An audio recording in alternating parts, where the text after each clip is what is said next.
Wow, as a long-term customer of CVS, I am so disappointed. Sweatshops? Really? But instead of little Asian kids at your pharmacy sweatshops, you have grown Asian adults. Look at this lady. That's not a real smile. That's literally photoshopped in. And it's not just Asians that you have, it's Indians too. Now that's a face that you can tell she's really pissed about something. It might be the CVS working conditions, or it might just be that she's pissed at her kids for disappointing her every day of her life. She is Indian after all. And I'm not being racist here. There are a ton of Asian and Indian pharmacists. Why? Because it's a cushy job that we're promised as children as long as we pass organic chemistry in college, which I did not. Which is why I'm with you here now in my cave instead of in that CVS sweatshop where I should be. See, I knew this lady was disappointed at her kids because this is the same face my mom makes when she's thinking about me. So what am I talking about here? A CVS sweatshop? Well, the New York Times released a big news article about how bad it is to work at CVS and all the bad things that are happening because of this huge monopoly. So today we're gonna go over an article from Matt Stoller. I think that's how you say his name, but it's about how CVS became a healthcare tyrant. And this is a Substack called Big by Matt, where he goes over a bunch of different monopolies. Really great blog that someone from the macro ops community introduced me to. I'm glad he did because Matt has some interesting insight. So we're gonna break down what's going on at freaking CVS, devils in disguise. But first, if you haven't already, check out that explosive stock scanner blueprint. It's gonna help you find stocks that will make you a lot more money than if you invested in CVS. Will it make you more money than a pharmacist? I don't know, but at least you won't be in a sweatshop. And no, I'm not guaranteeing returns. These are all potential returns. But that's what the stock market is, all potential returns.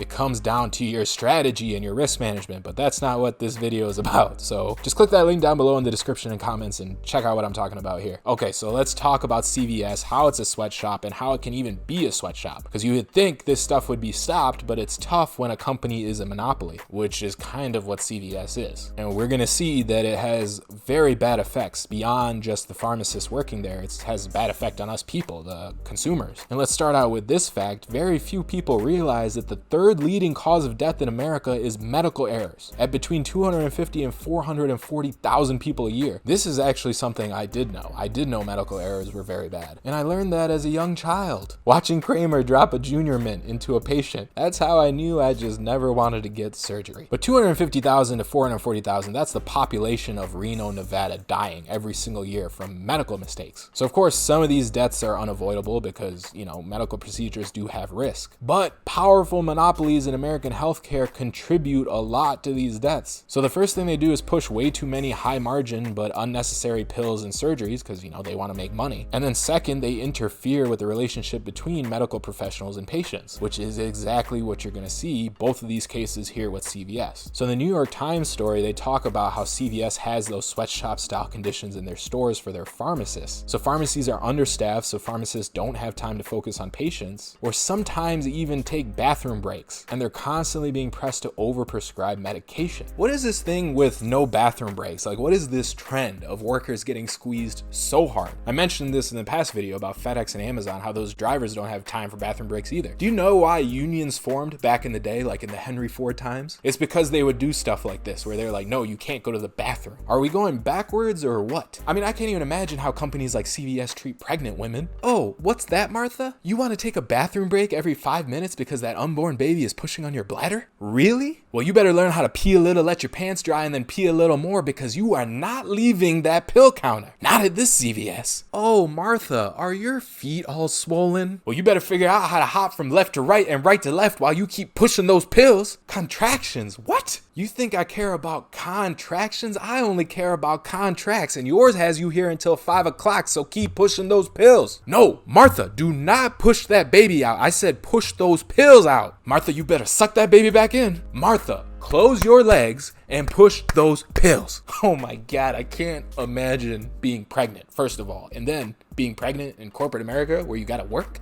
It's good to be a man. But there have been horrible errors from all of this craziness. And these are just some examples. One patient died because she accidentally got dispensed harsh chemotherapy drugs. Jesus, what was she looking for? Like allergy medicine? That's horrible. A baby accidentally got steroids. The article is showing that doctors constantly complain that pharmacies bombard them with requests for refills that patients have not asked for and should not receive. And the pharmacists themselves are pissed off. I don't know if you guys heard about this, but this one pharmacist guy wrote to the Texas State Board of Pharmacy in April saying, literally, I am a danger to the public working for CVS. Another one came out and said that mistakes are definitely going to be made and patients are going to be the ones who are suffering because of these practices at places like CVS. See, the thing is, corporatized healthcare can be destructive because pharmacists, they're not supposed to be robots. They're supposed to be personalized services for people. You're supposed to be able to go to a pharmacist and they're going to help you get what you need. There is supposed to be some back and forth, and the pharmacist has that degree, they're smart people. It's like your second doctor. But CVS and these corporates use automated systems and terror, you can't go to that bathroom, Martha, as an attempt to remove the human element from the process. Pharmacy staff members are expected to call dozens of patients each day based on a computer-generated list. And then these pharmacists are evaluated based on whether the patients do what they want. And the pharmacists complain that these practices were harsh and unsafe and that they actually got in trouble if they complained. Because CVS is saying, no, the metrics were meant to help patients. Really, CVS is trying to take these pharmacists and turn them into pill pushers. Straight up drug dealers. Calling up their client list like, you want to get high? Except you don't even get to get high because it's like medicine. And they screw up the incentives, so these guys are just trying to get as many pills out the door as they can. And my dad, he's older, he has a lot of prescriptions. Constantly they fill stuff that he doesn't need. Most of the time that happens, and then he has to call and tell them, no, I didn't need this, but they're still trying to charge him. It's like a mess. But as you can see here, that's what these companies want them to do. So again, if you're wondering how CVS is able to get away with all of this, it's because of monopoly power. So how did CVS acquire such power over American healthcare? Well, they went merger crazy. They've been doing it since 1972. They became a billion-dollar corporation in 1981, but the real spree started in 1990. So you can just see all these acquisitions. 1977, 36-store chain, Mac Drug. And they just kind of went around the country just buying up all these chains. And the thing is, back in the day, pharmaceutical stuff used to be local. Like you would go to your local pharmacy. But then you got these guys coming in buying everything. And finally, in 2018, they even bought Aetna health insurance. Because first they started out with drugstores, right? But now they're trying to turn themselves into a uniquely powerful platform for delivering healthcare.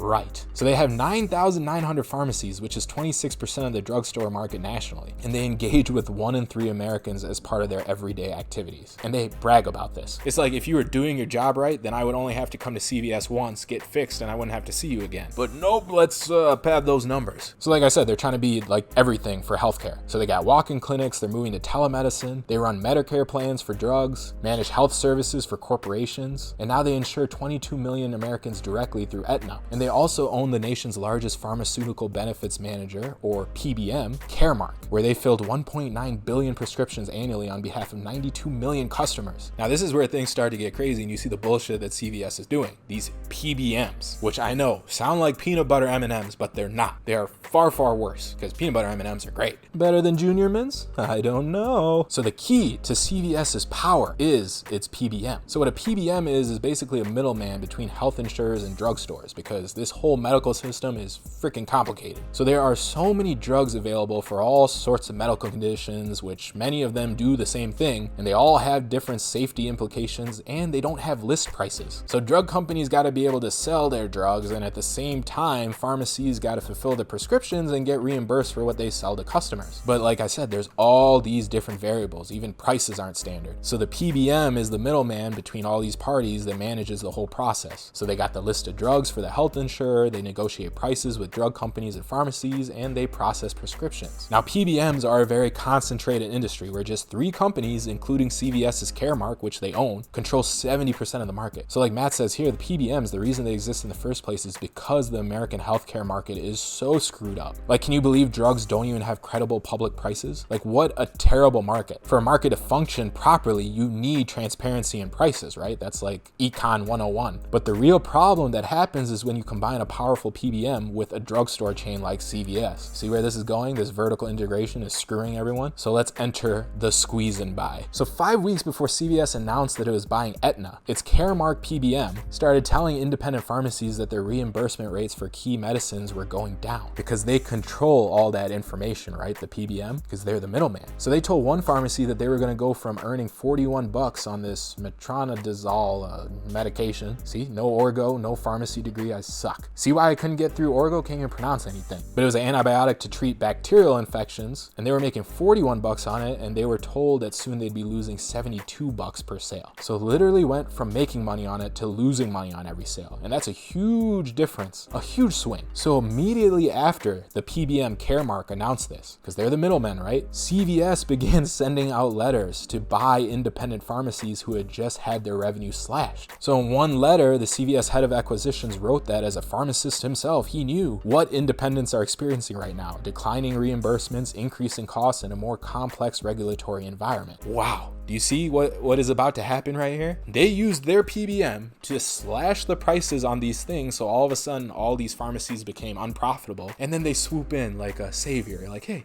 let me just take care of this for you. Let me buy you out. I know things are getting rough. They're rough for us too. Ridiculous. So when confronted about this, because someone was going to figure it out, the CVS lobbyist said that the reimbursement cuts that happened were just a computer glitch. They didn't mean to go from making $41 to losing 72. It was an honest mistake. But of course, we all know what was happening was a squeeze and buy. That's when you use one part of the supply chain to squeeze competitors in another part of the industry, with the end result being a buyout for a reduced price. In other words, you make them an offer they can't refuse.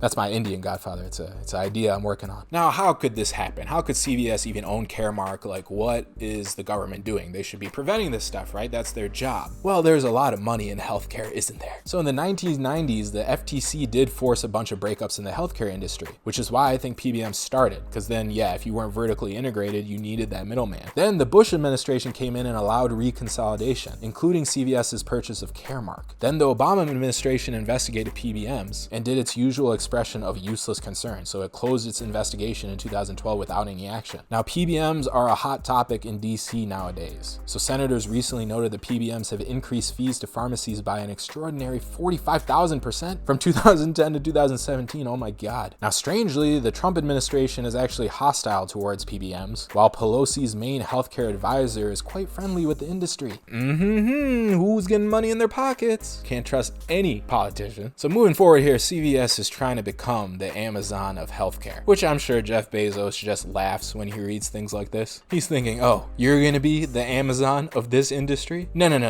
I'm gonna be the Amazon of every industry. And I bet Bezos even has a picture of the real Amazon, like the Amazon rainforest, in his office. And every day he looks at it and he says, I'm coming for you too, bitch. You better change your name to Trees Are Us or something, because I'm the only Amazon. And it's funny because he does actually have a healthcare thing coming out with JP Morgan and Berkshire, because they're planning to do this really long-term project to completely fix our healthcare system, which I really like. Because with CVS, they're screwing people. So they're trying to become the underlying infrastructure for all health activities, just like Amazon is the underlying infrastructure for online retail. So they're trying to copy that model. Like, they're trying to be the gatekeeper for customers and other parties in the healthcare system. Pharmaceutical companies, hospital doctors, they'll all have to go through CVS. Freaking mob boss. So there's a fierce debate in healthcare right now, which is, probably always been the case, of how to address the rising healthcare costs that are just out of control. And these costs are a result of market power from hospitals, drug companies, PBMs, and health insurers. Now, CVS, of course, the case that they're making is that their heavily integrated system will reduce costs because they'll be able to cut waste and elevate bargaining power against all the other agents in the system. That's their argument, to make what they're doing seem nice. But of course, the data doesn't actually bear that out, because local independent pharmacies, which are usually in rural areas which are underserved by the big chains, they offer a bunch of stuff that CVS's don't, like free screenings, wellness checks, immunizations, and medical supplies. And I'm running out of breath. And then when you come to the price, there's absolutely no comparison. The price differences are insane. So for a basket of 5 commonly prescribed drugs, independents, which are the independent,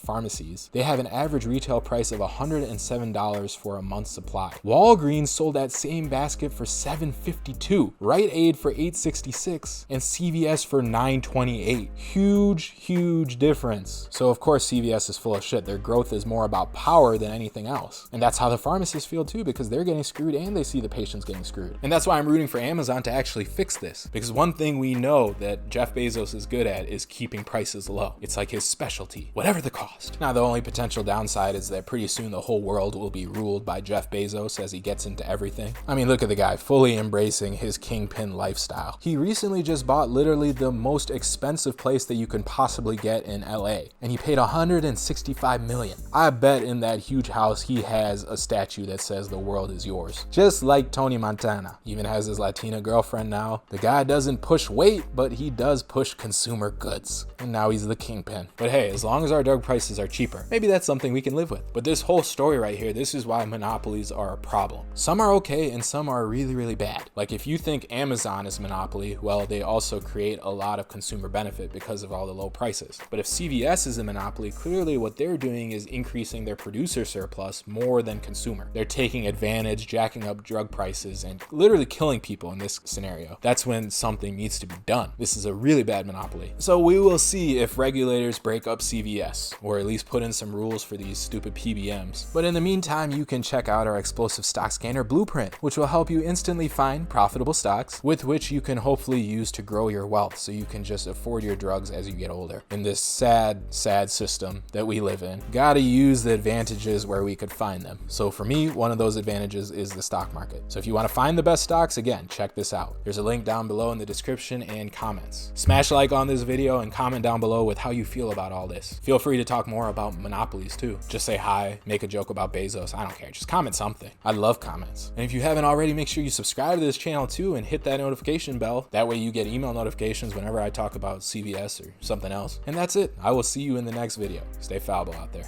Bye.